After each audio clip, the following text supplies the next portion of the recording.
Serbisyong taus-pusong ihahatid sa ating mga kababayan. Serbisyong maaasahan anumang oras ninyong kailangan. Serbisyong abot kamay. Ito ang serbisyong kasangbahay.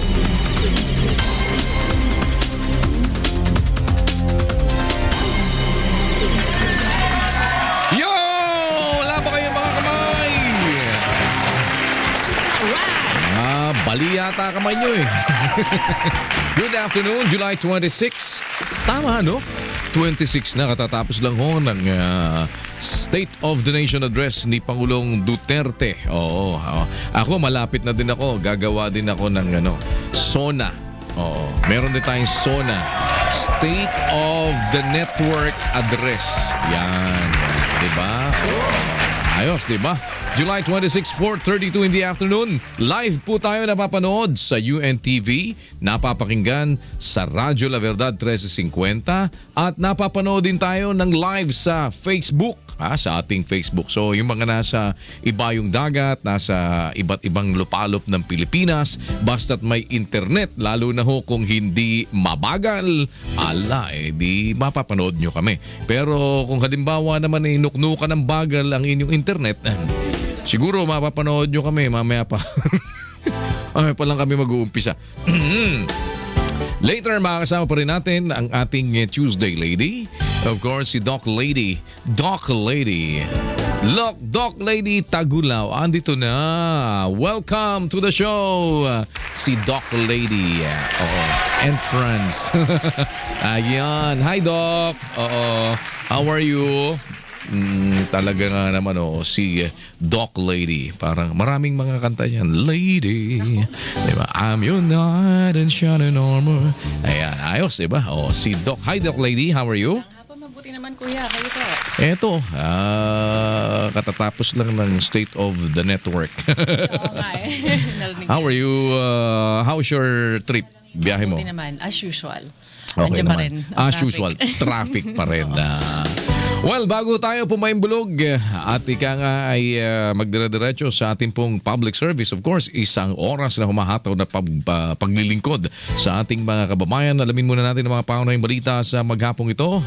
Doc Lady, anong meron? Naku, mawawalan ng supply ng tubig ang ilang lugar sa Quezon City dahil sa gagawing pagpapalit ng valve ng Maynilad.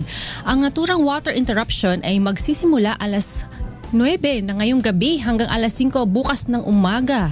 Kabilang sa maapektuhan ang bahagi ng Barangay Bagbag, Bagong Silangan, Batasan Hills, Commonwealth, Fairview, Gulod, Holy Spirit, North Fairview, Payatas, Sauyo, San Bartolome, Santa Lucia at Talipapa.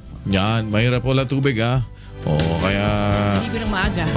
Ngayon pa lang maghugas na kayo ng pinggan, ng mga iba't ibang mga yung maglaba na.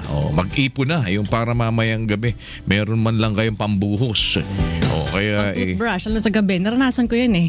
Ganun. Oo. Toothbrush ka, walang tubig. Wala ubusan. Dapat meron ka man na isang boting. Mineral water na lang tuloy.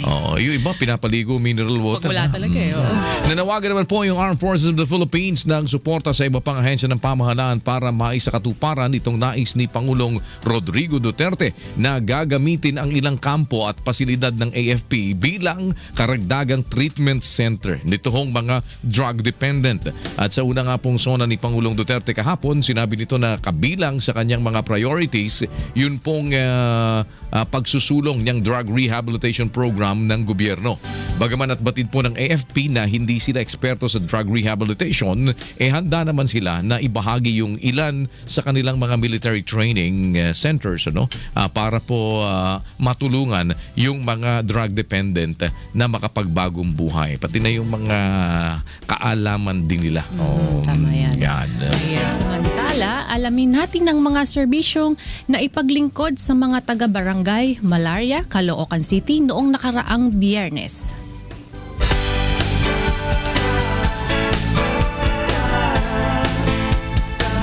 July 22, 2016 ay bigyan ng mga school supplies sa mga bata sa LERC SPED Center sa Ascoville, Malaria, Caloocan City.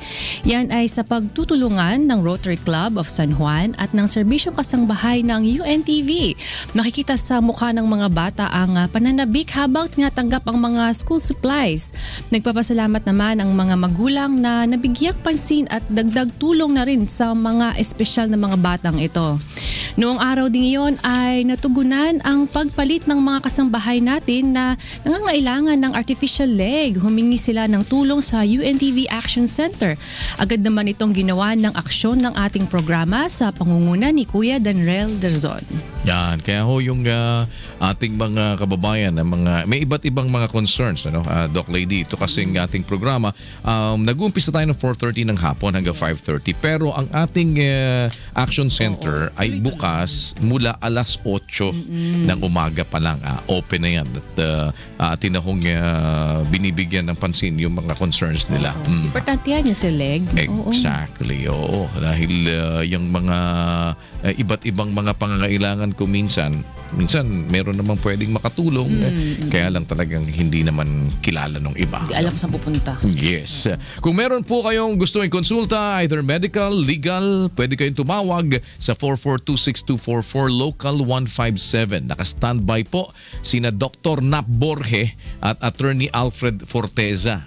Pagka sa kabuuan ho ng ating program and until after ay nandyan po, ayun, yung dalawang atin pong ating dalawang super senior. Hindi, si Attorney Alfred hindi pa. Si Dr. Borge. Oo, kasi senior lang ni Dr. Borge. Andyan po sila. Pwede din kayo magsadya dito sa ating UNTV Action Center o kaya tumawag ko kayo sa ating mga phone numbers. 442-6254, 442-6255, 442-6244, and andyan naman din sa mga screens ninyo. Local 181, Monday to Friday, alas 8 po ng umaga hanggang alas 5 ng hapon. Hanapin lang si Lady Diane. Si Diane Caina at si Rome Trabalio. Yan ho'y patuloy ho nagtatrabalyo yan dito. Bisitahin po natin ang ating social media accounts. Pwede kayong sumilip sa facebook.com Serbisyong Kasambahay o kaya sa ating Twitter at UNTV_SK o sa ating hong email serbisyongkasambahay@gmail.com. And this afternoon at the Doc Lady, may makakasama din tayo magbibigay sa atin ng idea doon sa mga ngayon ay maaaring changes and ano yung mga ini-introduce na nila at papaanong direktang pwedeng makatulong ng agaran yung atin pong tanggapan na ito ng National Disaster Risk Reduction Management Council. Yan. Para ho doon sa ating mga kababayan sa panahon ng kalamidad ay kasama natin mamaya ang atin pong spokesperson. 4:39 in the afternoon.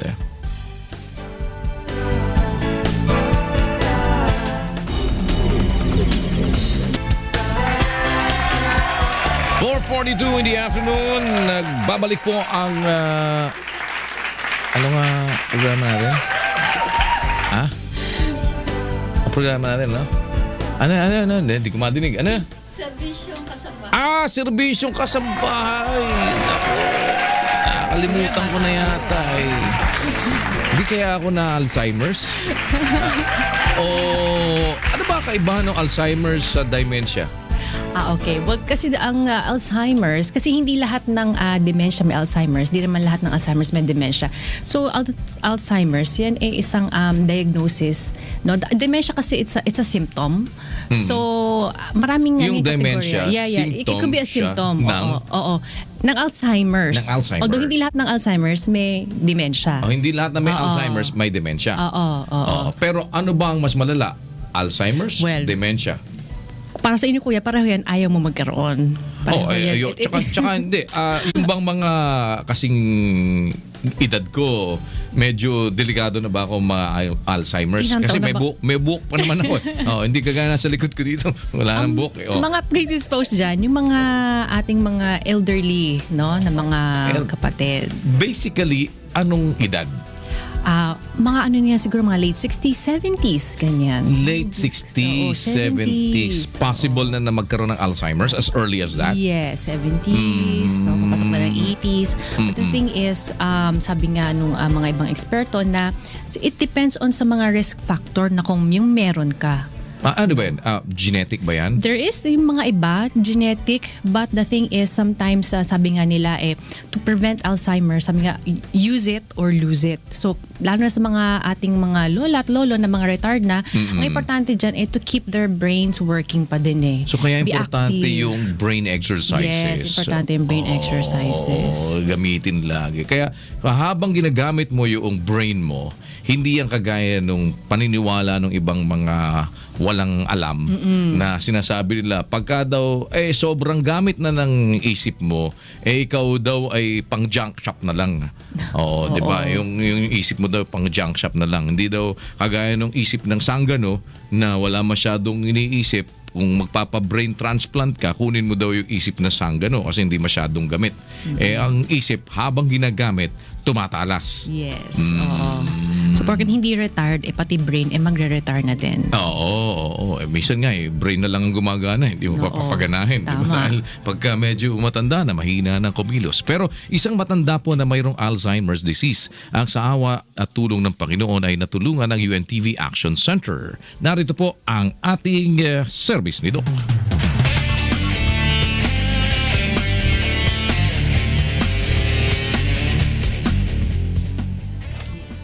Tinatayang 47.5 milyong tao sa buong mundo ang dumaranas ng demensya at 7.7 million cases ang nadaragdag taon-taon.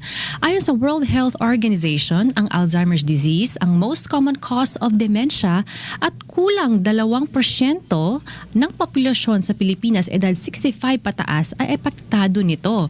Isa na dito si Tatay Juan Bailon, 75 years old, na taga Fairview, Quezon City. 5 araw na wala at nagpalaboy-laboy sa lansangan dahil wala siyang naaalala. Buti na lang ay nakita siya ng isang kapitbahay sa Santa Ana, Manila. Noong 2015, nagpapaalam siya sa akin na pupunta daw siya sa bukid at kukuha siya ng nyog. Sabi ko, wala yan dito. Malayo yun. Tapos, hindi siya nakikinig sa akin. Umalis siya. Pagkatapos, nung nandun na siya sa medyo malayo-layo na, hinabol siya nung apo namin. Ginawa nung apo ko kasi nakapaalang, umuwi siya para magtsinelas. Pagbalik niya, wala na. Ayon sa mga eksperto, ang Alzheimer's disease ay isang progresibong sakit sa utak na nakakamatay. Ito'y sumisira sa mga brain cells at nagiging dahilan ng pagkawala ng memorya, panlalabo ng pag-iisip at pag-iba-iba na ugali na nakakaapekto sa mga pang-araw-araw na gawain at paghahanap buhay.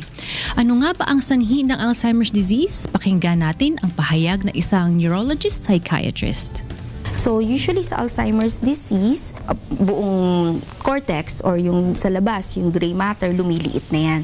Although we have normal atrophy, pag sinabi atrophy, lumiliit yung utak, normal atrophy related to aging, pag sa Alzheimer's disease, mas mabilis yung pagliit niya. Madi-differentiate natin yung types of dementia also by looking at the brain specimen. Kunyari, may tinatawag tayong frontotemporal dementia whereby yung frontal lang ang yung inaapektuhan, pati yung temporal part which is here sa side, itong part na to. Okay. So, there are different types of dementia. So, but sa Alzheimer's disease nga, yun nga, mas generalize yung buong brain ang lumiliit. Sino po yung kasama ninyo? Sino po siya? Sino pangalan mo? Kaano-ano mo siya? Kaano-ano? Hindi, naglalakad lang naman siya dyan kanina. Oo, kaano-ano niyo po siya? Alin to? Oo.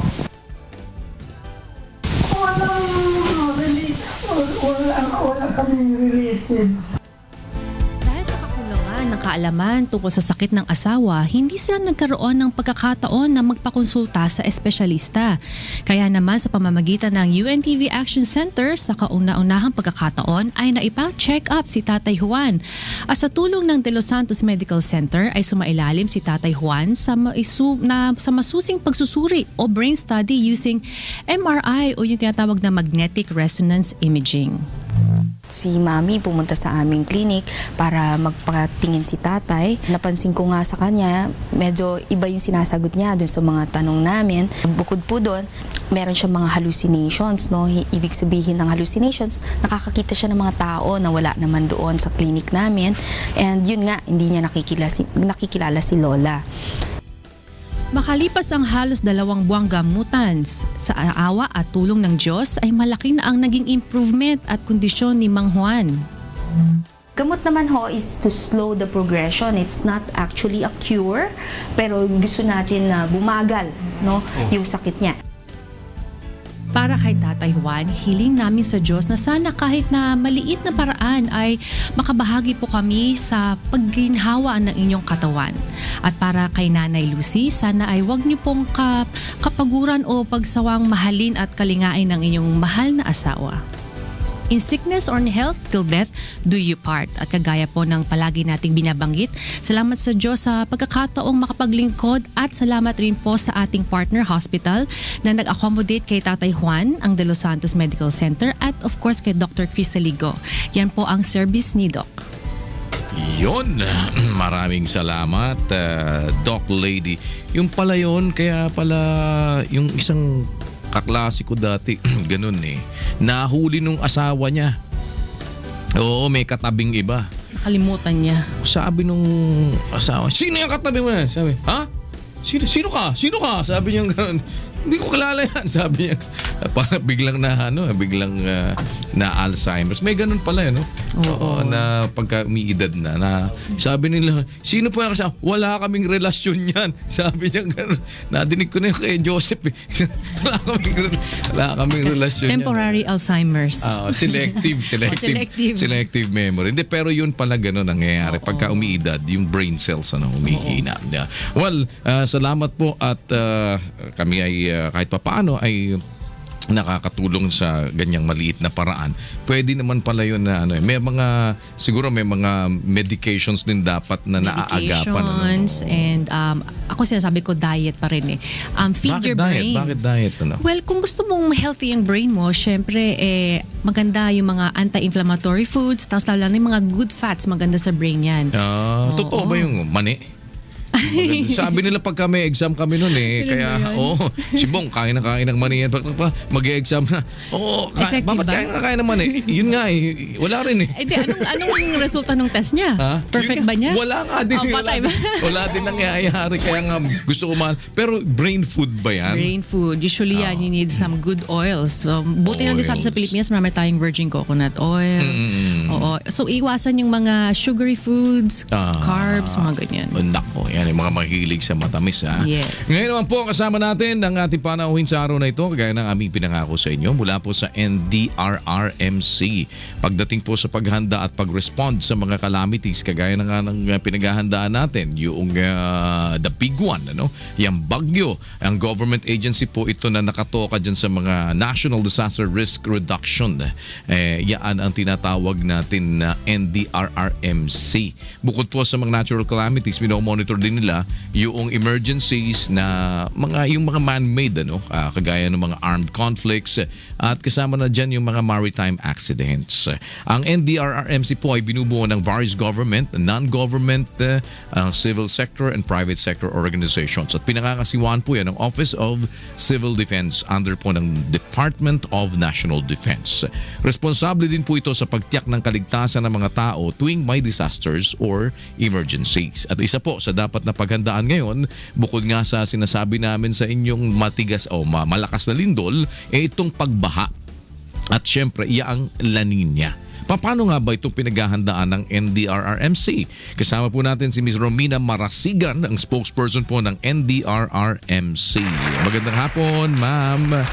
Magandang hapon sa iyo, Kuya Daniel. Magandang hapon, Doc Lady. At magandang hapon sa ating mga tagapanood at tagapakinig. Nakagawa na ba kayo ng mga paraan ngayon para doon sa dissemination ng mga informations? Like, kagaya ng mga nakaraan, nagkaroon tayo ng problema doon sa storm surge na term and all of these things. After nung nangyari na yan, parang nagkalimutan na naman yata ulit or medyo nag-die down yung init ng mga tao sa pag-alam ng iba't ibang information. So what are the steps na ginagawa po natin ngayon? Actually, Kuya Daniel, napakaganda kasi ng mga medium na nagagamit natin for information sa mga panahon na ito. Dati-rati kasi nagre-rely lang tayo radyo, ngayon Yes. TV. Ngayon, napakabilis na social media. Talagang ang ating Office of Civil Defense ay talagang ngayon nagka-capitalize tayo sa social media dahil ang kinagandahan nito, immediately nakikita natin ang reaksyon ng tao. No, magpo-post agad sila, magla-like. Yes. Kung may dislike nga lang siguro, maaari din sila magkaroon ng dislike button. May dislike din. Meron sila ng mga reaksyon na to. Kaya nakikita natin kung paano natin dapat pinagtitibay at pinaglalawig yung impormasyon. Katulad na lang sinasabi nga, storm surge, ano ba yan? Nung unang panahon, ano yun? Basta sarabi, malalaking alon. No? So ngayon, may venue tayo para ipaliwanag ito. Pangalawa, para maintindihan din ng ating mga kababayan, alam mo, typical Kuya Daniel, pagkapanahon ng tag-ulan, kahit na basta umulan lang, pumatak ang ulan. Baba. Ang typical na reaksyon ng tao, may bagyo ba? Di ba?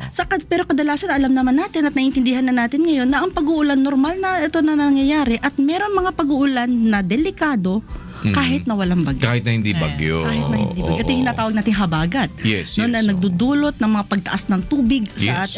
sa ating mga ilog at sa mga bababang lugar. Kaya ito ngayon sa pamamagitan na rin ng ating media, na naku ngayon, Kuya Daniel, very happy talaga ako dahil napakarami sa ating mga media practitioners ngayon na nag-a-attend ng mga orientation Yes, tungkol dito at nakikiisa, hindi lamang magre-report dahil may bagyo na o meron ng pagbabanta ng dilubyo. Ang mahalaga dito ngayon, pati na rin sa pagbibigay ng babala sa ating mga kababayan, ready at nariyan na agad sila para makapagbigay ng tulong sa pagbibigay ng impormasyon sa ating mga kababayan. Kaya kami, pati yung reporter namin dito ng weather, si Ray Pelayo, pinapapunta namin niya sa iba't ibang mga seminars. As a matter of fact, we even send him abroad para mas ma-enhance yung kaalaman dun sa iba't ibang mga bagay na dapat na magawa para sa disaster risk reduction. Meron ba kayong bagong inintroduce na application or kasi meron mga 'di ba na nakakatulong yung mga mobile apps meron ba kayong mga ganyan? Actually, yung ating mobile application isa yung talaga na ang nangasiwa ay yung ating National Council. Ito yung Batingaw application. So ang kailangan mo to libre naman po ito, no? Pwede niyo i-download, punta kayo sa inyong Play Store or sa iOS and Android ba yan? Yes po, pareho po iOS and Android po yan. Supported po siya. Ang maganda po dito sa application na ito, meron nakapaloob dito ang ating proyekto ng ating Office of Civil Defense, which is Project DINA, which is Disaster Information for Nationwide Awareness. Ito ang kinagandahan ng video na ito po kasi pinapakita na doon po kung ano ang mga paghahanda na dapat gawin ng bawat individual. Bata, matanda, na may kapansanan, buntis. Nakikita mo doon yung mga paghahanda na kahit maaari nilang gawin. At bukod dito, kasi kung maalala nyo Kuya Daniel, Doc Lady, di ba, napakasikat ng Project NOAA. Yes. Si Project NOAA, alam na kababayan natin yan, nagbibigay ito ng babala, nagbibigay ito ng sinasabi natin na, naku, malakas ang pag-uulan dyan, maaaring bumaha, maaaring magkaroon ng landslide. Correct. Pero ang Project DINA, nakaagapay po ng proyektong ito, ay magbibigay naman sa iyo ng safety tips. Papaano dapat maghanda ang iyong pamilya para maging ligtas at panatag sa ganyang panahon. So meron tayong application. So application lang yan. Yeah po. May application tayo niyan. Meron po yan sa atin ng mga website. Readily downloadable din po ito sa YouTube. At meron din po tayo sa yung ibang projects din naman ng ating mga kasamang ahensya sa National Council. Ang Pag-asa, meron na rin po sila parang yung mga sikat na mga weather widgets ngayon. Meron na rin po tayo niyan. Para agaran, mabigay na sa'yo ng warning. In 1 to 2 hours, uulan sa Metro Manila. Thunderstorm yan. So meron na tayo ngayon ng mga ganyan applications. How do you coordinate with different rescue groups?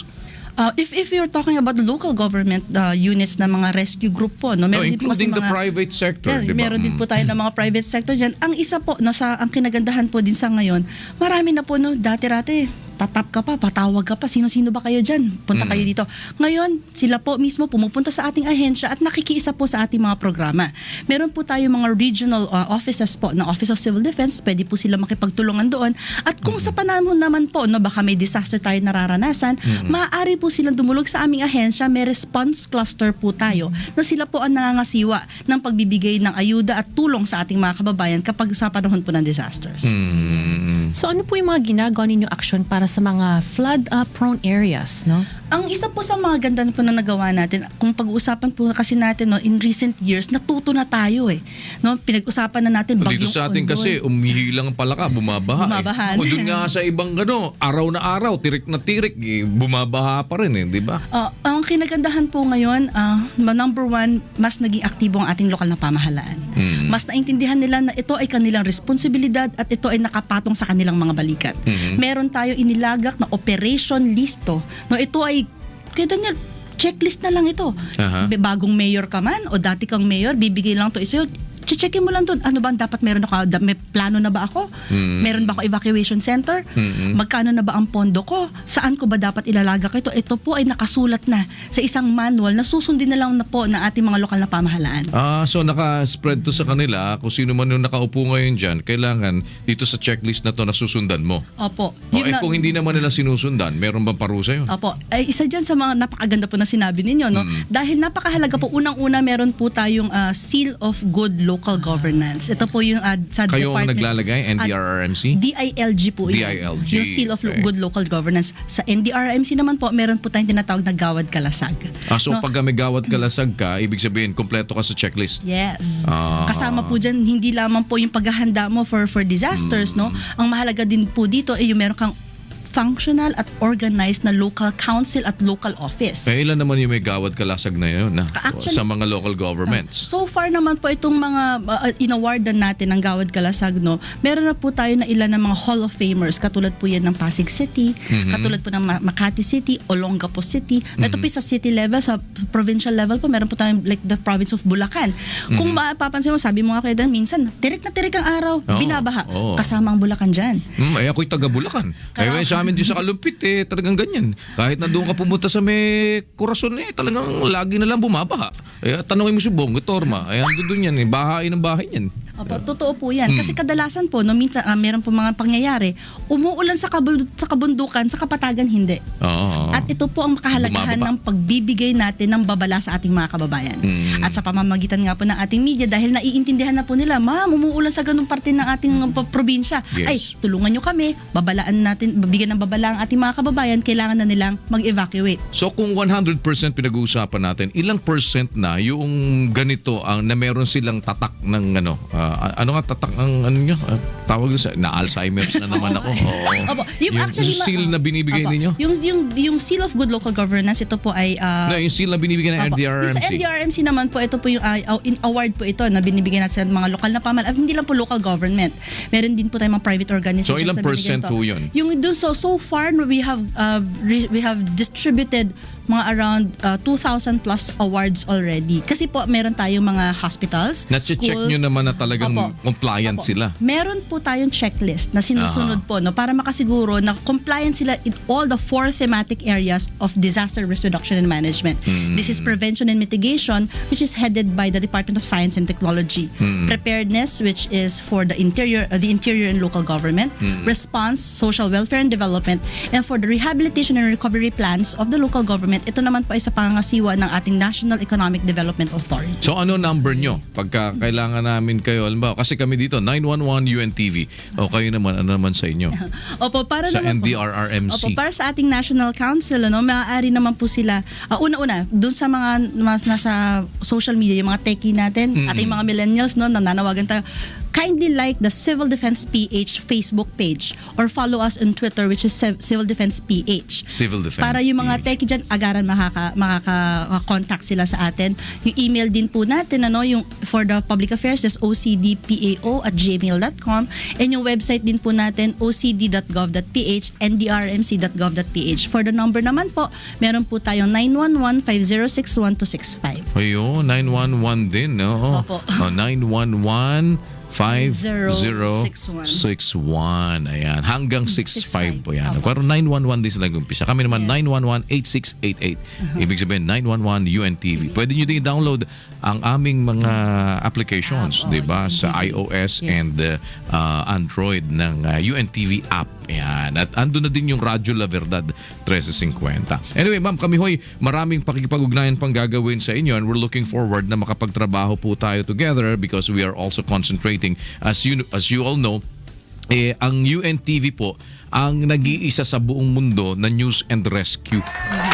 Kasi kami ho ay nag-initiate niyan, news and rescue. Ang aming reporters ay trained rescuers, kasama ho ang aming mga drivers, cameramen, and pati ho yung mga anchors namin dito ay mga trained rescuers din. Kaya pagdating ng mga panahon ng disaster, yan ho ay nakahanda din naman na magbigay na serbisyo. Opo, alam mo Kuya Daniel, mabanggit ko lang at isa sa mga programa ng UNTV na talaga natutuwa ang aming ang National Council dito ay ang regular natin sa KNC na bumibisita si Bensi. Kasi ang kinahalagahan po ng programa niyo ito, ang kahalagahan ng paghahanda, hindi natin lang binibigay sa ating mga adults, pati ang ating mga kabataan ay nabibigyan natin ng impormasyon. That's correct. Kaya mapapanood nyo rin sila, ma'am, doon sa ating KNC show. Nagbibigay sila ng mga tips para sa disaster. Ma'am, thank you so much for the time that you have given us. Maraming salamat at magandang hapon. Miss Romina Marasigan, ang spokesperson po ng NDRRMC.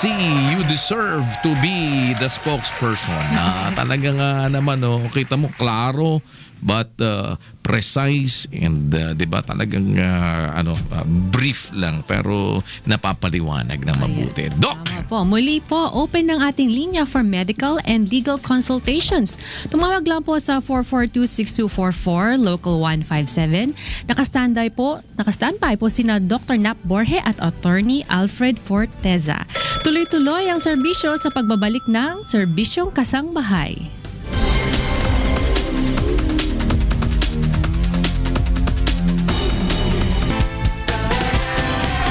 Babalik po kami sa Serbisyong Kasambahay. Kasama ko pa rin si Doc Lady. And today is Tuesday, 5:08 na sa mga nagtatama ng relo, sa mga hindi pa nakakabili ng relo, yung mga nasa kalsada ho ngayon na nakikinig naman sa radyo, kagaya ni Man at saka ni Maricar. Andi dito pa si Bong, hindi pa umuwi. Sigurado nandito pa. Pagka umuwi na, sasabihin ko sa iyo. Dahil minsan sinasabi nandito pa pero wala na pala.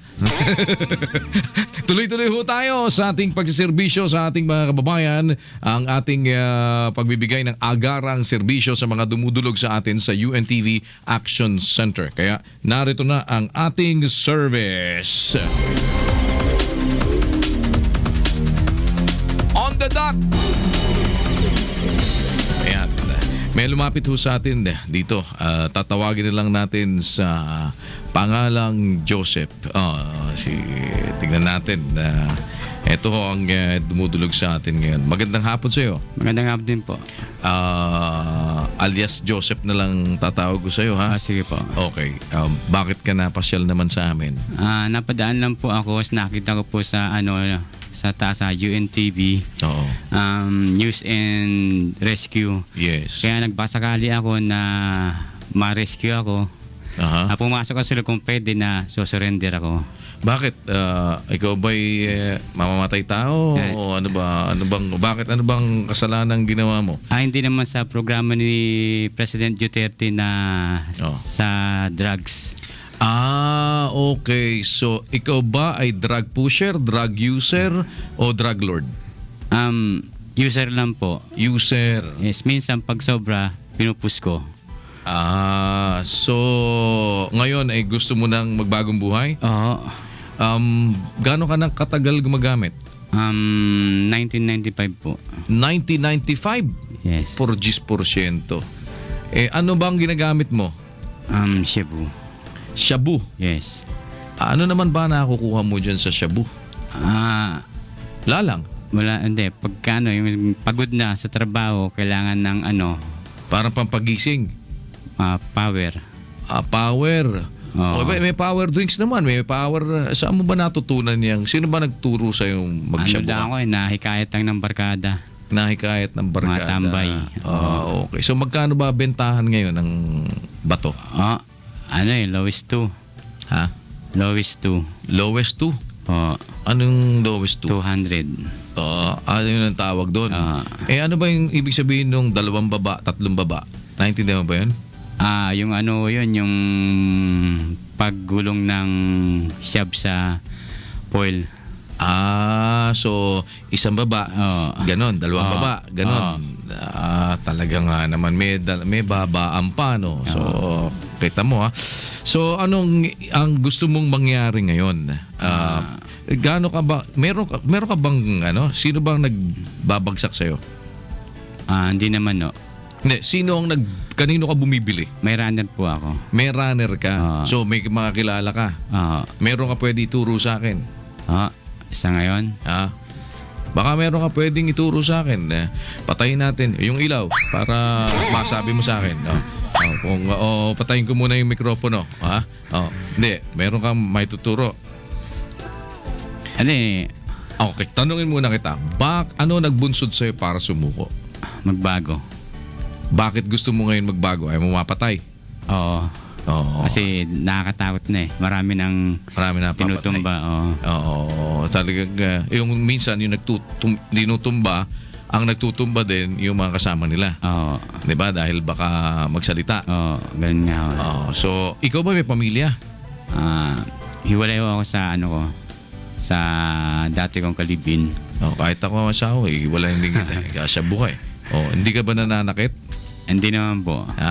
So ano mo na ngayon na kalagayan mo sa pagiging addict? Tingin mo mataas na antas ka na? Hindi naman po. Hindi naman. Gaano ka ba kadalas gumamit? Patikim-tikim lang ho. Nag-uumpisa yan sa patikim-tikim. Di ba gano'n na umpisa? So, yung patikim-tikim mo na yun, gaano kadalas ang tikim? Minsan twice a week. Minsan once a week. Tikim pa yun, twice a week, gaano karaming tinitira mo? Mga kwan lang, 200, 300, ganyan. So bakit naman sa amin mo na sumpungan sumuko? Kasi sa barangay ko, medyo nahihiya ako eh. Kaya dito ako lumapit. Okay. At ngayon ay gusto natin na talagang matulungan din kayo, no? Dahil alam natin na kayo ay mga biktima rin ng ganyan. Magkano bang nagagastos mo sa isang buwan sa pagsashabu? 1K. 1,000 sa isang buwan. Biruin mo yun na pupunta lang dun sa pagsashabu. Magkano naman kinikita mo sa pagtutulak? Pagka minsan pag sumasahod ako at naparaan ako sa maraming bigay, na yung 200 ko na binibili, dinadagdagan ko ng 300 para maging 500. So, magkano kinikita mo pag nagtutulak ka sa isang buwan? Times 2. So kung namuhunan ka ng let's say 500, naging 1,000. Namuhunan ka 1,000, nagiging 2,000. Wala ka namang baril dyan. Wala ho. Wala kang panaksak dyan, ha? Baka hindi pa naman tingin mo sa amin manok, gano'n. Hindi naman. So, shabu lang ba tinitira mo? Hindi ka ba nagpa-party drugs or kung ano? Hindi ho. Shabu lang. Okay. Sige, at least makahingi kami ng tulong na huwag kang mapatay, huwag kang mapariwara ng tuluyan. Doc Lady, sino ang ating kasama ngayon? Kuya, kasama natin ngayong hapon si Police Chief Inspector Tito J.C. Cuden. Magandang hapon, sir. Good afternoon po. Ay, good afternoon, Tito J. At ang ganda ng Tito J. Arang si Jason sa lang. Tawag ko kay Jason sa Tito J. So, Tito J na lang po tawag ko sa inyo. Sir, paano ho ba pagka mga ganito na may mga sumusuko? Ano ho ba ang procedure natin, sir? So, dati po kasi yung inumpisahan natin yung paghingi ng pagpanawagan natin sa kanila na sumuko yung mga drug dependents at saka mga drug pusher. Is doon po sila dumudulog sa mga police stations natin. Tapos dinala natin doon sa Camp Karingal noon. So later on, nag-usap po na nag-meeting po sa Quezon City Anti-Drug Abuse Advisory Council sa office po ng Vice Mayor natin. So may ginawa pong procedure yung mga susuko. So ito dito sa Quezon City? Dito lang po to sa Quezon Sa City. Quezon City lang. Opo. So ang procedure po natin ngayon dito sa Quezon City sa mga susuko. Taga Quezon City ka ba, Yes, sir. Joseph? Yes, sir. Okay, taga Quezon City din siya. Sa mga ganito ba, strictly kailangan taga Quezon City lang o halimbawa yung taga Antipolo pwedeng dito sumuko? Pwede rin po yun i-entertain nung kan kung halimbawa. Tapos i-refer na lang. Opo, i-refer na lang po. Pero itong taga Quezon City kagaya po nito, pagsuko na ganyan, paano natin ipinoprocess? So ang procedure po niyan, unang-una dapat voluntary surrendered po sila. Ay, kagaya po niya. Kagaya po ni niya. Joseph, Oo, voluntary. willing nang magbago. Gustong Opo. magbago. Okay. Opo. So ang unang steps po diyan is magre-report po sila sa barangay. Oh, so, Kung sino anong barangay nakakasakop sa kanila. nahihiya nga daw siya sa barangay nila. Ayaw niya dun siya malaman.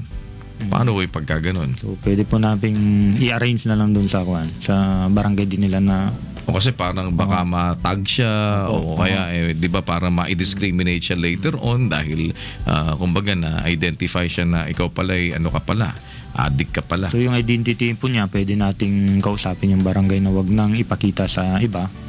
Then pero mag-undergo siya ng process po. May pa-process pa rin siya. Opo. Paano niyo po din-determine, sir, kung kailangan niyang ipasok mismo para sa confinement ng rehabilitation or pwede naman siya na parang living out lang, ganun? Apo. Meron po silang tinatawag sa drug dependency evaluation. Okay. So doon po aalamin kung yung drug user is i-rehab, yung tinatawag nilang kung sobra na is i-refer sa NCMH, or ano lang po yung pupunta lang po doon tapos mag-undergo lang po ng counseling.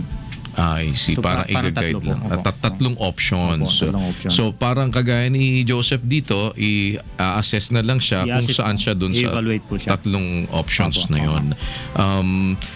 Pwede po ba namin siyang i-turnover sa inyo at matulungan po si Joseph? Pwede naman po. Then sasamahan po namin sa barangay concern din po. Pwede po bang makasigurado kaming hindi siya mapapatay? Hindi naman po. Oo, kasi baka... Ito nga po yung mga hinahanap natin, yung Oo. talagang gustong at saka willing na magbago na. Oo, sabi sa akin ni... tsaka hindi naman siya ipoposas, di ba? Hindi naman. Oo, pagka mga sumusuko na Hindi ganyan. naman po siya arestado. Hindi naman siya kasi voluntary Voluntary po naman ito. yung kanya, hindi naman yung Ina-assist lang po natin kung saan siya tutungo. Ayun. Opo. So, i-endorse po namin sa inyo and susubaybayan din po namin at para kung sakali ano pa ibang maitutulong. So, Opo. ngayon lahat ng mga pwede nating sabihin sa mga gustong sumuko ang pwede nilang puntahang lugar, sir, dito sa Quezon City. Sa ngayon po yung mga gustong sumuko, pumunta lang po sa barangay hall na nakakasakop kung saan sila nakatira. Okay. Then yung proseso po mag-i-start na doon. Kukuha na po sila ng data, i-schedule po yung drug testing at saka yung evaluation po. Pag na-evaluate na po, it's either na dadalhin sila i-rehab or i-counseling lang or kung malala na nga po yung sinasabi natin, Oo. i-refer po sa So, yung sa NCMH. yung bang mga drug lord pwede din dyan? Ang drug lord is Diba, susuko na ako. Ayoko na maging drug lord dahil baka ako maging drug dead pag nagkataon. Ayaw niya na maging drug lord. Pwede ba yun? Hindi ba yun ikukulong o paano? i-refer po natin din yan sa ano natin po sa mga illegal drugs unit. Okay. Titingnan po nila yan. More ang focus kasi natin is dito sa mga users. Yan. At saka ano na yung pusers mga lang. mabababa lang. Kagaya nito si Joseph. Ano nga trabaho mo ulit? Ano po ako ngayon? Karpintero. Karpintero. Pwede ka naman kasing lumakas nang hindi ka naman di ba? Yung 1,000 mo, ibili mo ng vitamins, vitamin C o yung mga supplements, di ba? Sa halip na mag-drugs ka. May anak ka? Meron po. Ilan anak mo? Nasa Mindanao po isa. Nasa Mindanao, isa lang. O nasusuportahan mo ba yung anak mo? Apo. O, di ba? Kahit pa paano para umayos yung buhay mo. Ano bang tinitignan mo sa banda pa ron kung sakaling ikaw ay makatuluyan ka na makawala sa pagsasyabu? Magandang buhay. So, nangangako ka bang talagang gusto mo magbago at ayaw mo na talaga nitong pagsasyabu na to? Na nga po. So, papatulungan ka namin kay Sir, kay Tito J. At para dalawa lang naman pagpipilian mo magbabago ka o magpapakalulong-lulong ka, 'di ba? Pag nagpakalulong ka, that is to the detriment mo rin, sa kasiraan mo din. Bukas makalawa, dalawang bagay lang yan. Kung hindi ka magkaroon ng sakit, na maluba, maloko ka, o mapatay ka, di ba? Dahil baka mamaya, alam mo naman ang involvement ng mga sa drugs ngayon. Yes, sir. Okay, Joseph, So, kami din ay tutulong din na ma-monitor ka Yes, sir. para kung sakali ay isang araw, pagbalik mo dito, maayos ng Joseph yung makikita namin at mas siguro ang isang gawin mo, yung mag-isip ka ng mga bagay pa na mas dapat mong bigyan ng pagpapahalaga sa buhay. Dahil ilang taon ka na ba, Joseph? 43. Tamo, 43 ka pa lang. Di hamak na matanda ako sa'yo, pero mukhang mas matanda ka pa sa akin dahil sa pagsasyabu mo. Diba? May mga bagay na mas maganda dapat, higit sa lahat siguro, magbasa ka ng Biblia, magbalik loob ka sa Panginoon para ikaw ay hindi malulong ng gusto sa ganyang hindi magandang gawain. Ha? Opo. Joseph, pakapihin nyo to at para lumakas at gisawan. Pagka nakakaramdam ka, ano ba nararamdaman mo pagka yung parang gusto mong tumira? Powerful. Hindi, yung gusto mo pa lang, parang nangingiki ka na ba? Nagiyang. Ginigiyang ka na. Nako, pagka ginigiyang na ganyan pag ginigiyang ka at gusto mo talagang lumapit ka sa akin. Bigyan kita ng kaliwa o kanan na pagsaludar sa iyo na di ba na biro lang Joseph para kaya nga mas maganda yung ayusin natin buhay natin. Apo. Okay, endorso ka namin kay endorso ka namin kay Police Chief Inspector Tito J Kudin at kukudin ka na muna niya sa amin at mai-process kung ano yung dapat na magawa. Sir, we appreciate po yung time na binigay po ninyo sa amin and we will keep in touch. Makipag-ugnayan po kami sa inyo palagi. Salamat po, Joseph. Thank you, sir. Joseph, kung sakasakali at maayos ka na, matulungan ka din namin. Baka pwede ka magpasimula ng maliit na negosyo na pansarili mo. Salamat po, sir. Para ikaw ay mas maayos. Huwag mo lang ibibili ng bato. Yes, sir. So, bato lang Wala na iba Wala ka na iba tinitira. Puro bato lang Okay, dapat malinis yung dugo mo at kung sakali ay ma-detoxify ka. Ito, alam mo, nakakalungkot ito, Doc Lady, kasi talagang ito'y sa nakita natin ngayon, napakarami ng mga ganitong naging sistema. Anyway, sige, process natin sila. Sir, thank you so much. And bago po natin ituloy ang ating service on the dot, alamin muna natin ang isinagawang medical mission ng UNTV at ng members ng Church of God International sa mahigit 5,000 Bicolano. Yan, ay hahatid po namin sa inyo sa ating Kasangbahay Update.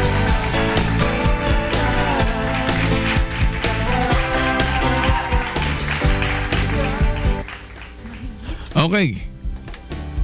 Mahigit na 5,000 Bicolano ang napaglingkuran sa serte ng medical mission ng UNTV at members sa Church of God International sa 3 probinsya sa Bicol Region nitong nakaraang linggo. Unang napaglingkuran ng UNTV at MCGI ang Barangay Concepcion Grande sa Naga City kung saan umabot sa 1,524 ang napaglingkurang mga Naguenyo. Sunod namang napinuntahan ng grupo ng Kamaligan sa Camarines Sur ang Barangay San Antonio sa Tabaco City, Albay at ang Barangay Rizal sa Sorsogon City. Katuwang din sa libreng serbisyong kasangbahay ang bagong henerasyon party list, local government officials, Philippine Army na nakabase sa Sorsogon at Philippine National Police sa Tabaco City. Talagang sobrang salamat po namin and we have ng Barangay San Juan San Ramon, Barangay Council. Twice request namin ito na nakaka-avail ng free medical mission.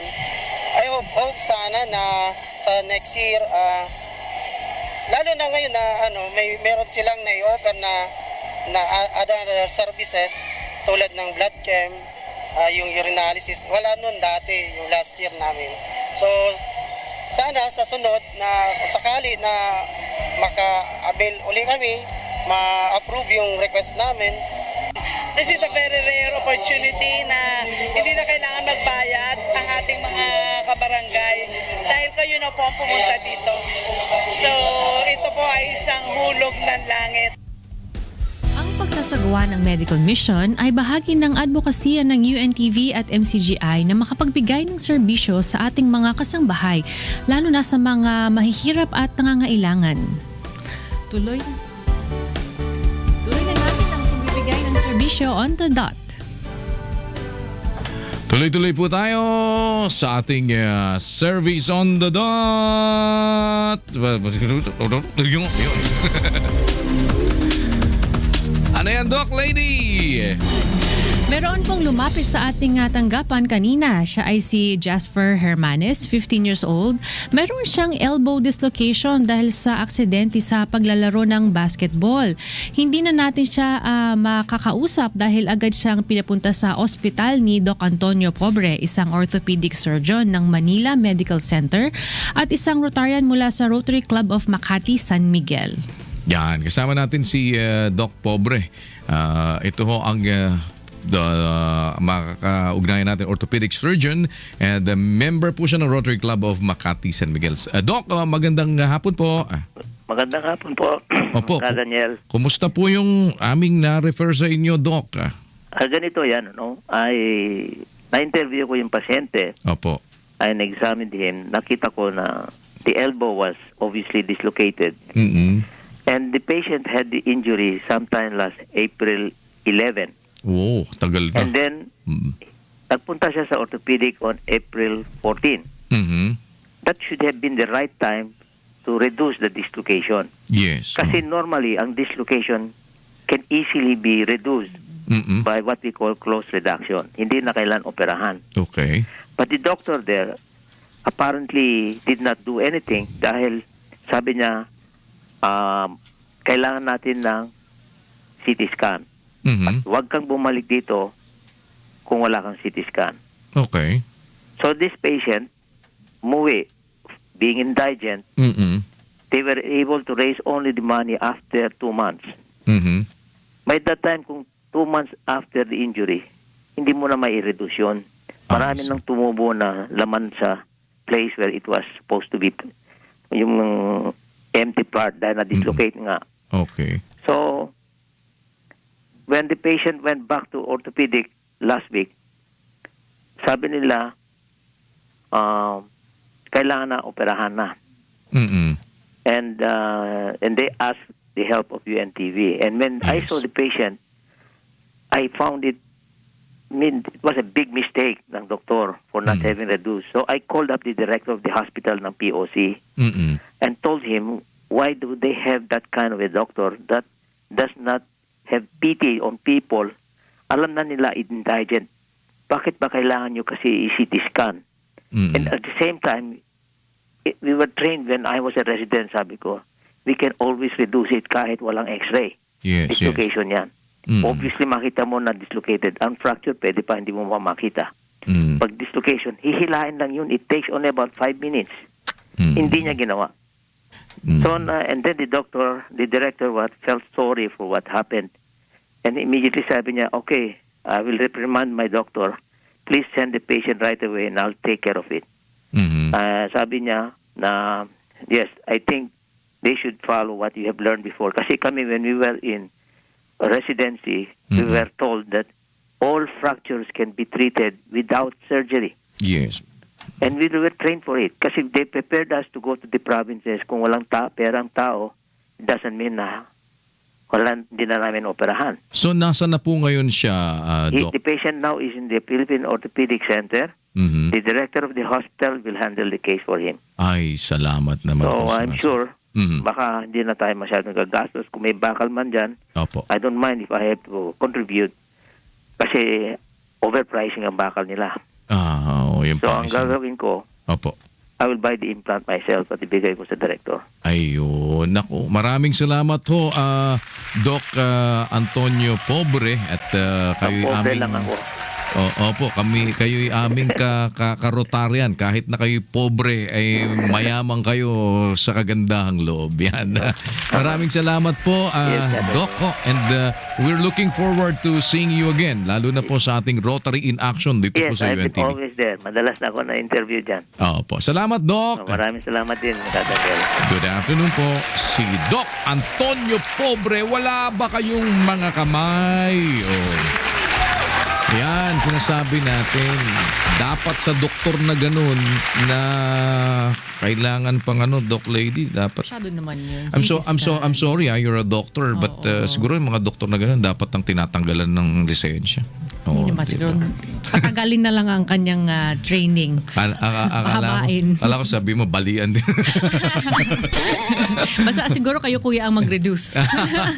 Well, maraming salamat sa mga nakakaantabay natin. Of course, si Doc Nap Borge, si Attorney Alfred Fortesa na atin pong nakasama sa paglilingkod ngayong hapon at maging sa lahat po ng ating mga kapartner sa pagbibigay serbisyo sa ating mga kababayan. Yan po mga kasambagay, hanggang dito po ang ating programa. Samahan niyo po kami muli bukas. Loloobin ng Diyos alas 4:30 hanggang alas 5:30 ng hapon.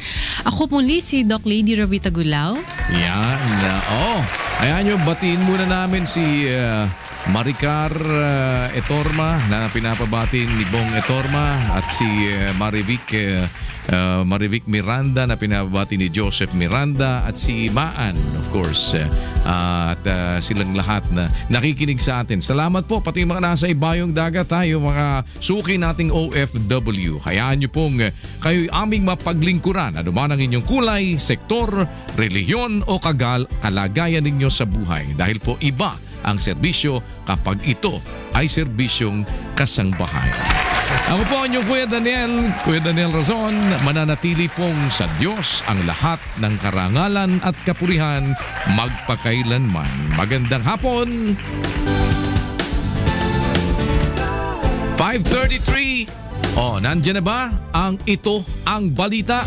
Awan pay! Ayan, naku, talaga nga naman. Sige, di wala tayong ibang magagawa kung hindi ipapasa na ho namin kayo doon sa mga naglulurit pa yung mga taga-news. Mukhang wala pa ho silang balita. Wala pa ba? Wala eh. Wala pa daw eh. Ano magagawa natin? Alam nyo sa news, hindi pwede yung papatay-patay. Sasabihin ninyo, magko-closing na kami. Wala pa pala kayo. Hindi pa pala kayo nakahanda. Ayaw ni Digong ng ganyan. Sasabihin sa inyo ni Digong, pag di nyo kayang gawin trabaho nyo, umalis na kayo dyan. Hindi, share pala yun. Parang nagkahalo-halo na tuloy. 5:34 na, dapat 5:30 pumasok na kayo. Na late na nga ako, nag-5:32, hindi pa rin kayo nakakapasok. Sige, dito na ho kami at dyan na ho kayo. Antabayanan nyo po ang pagsasayang papawid ng ito ang balita sa loob naman ng ilang sandali.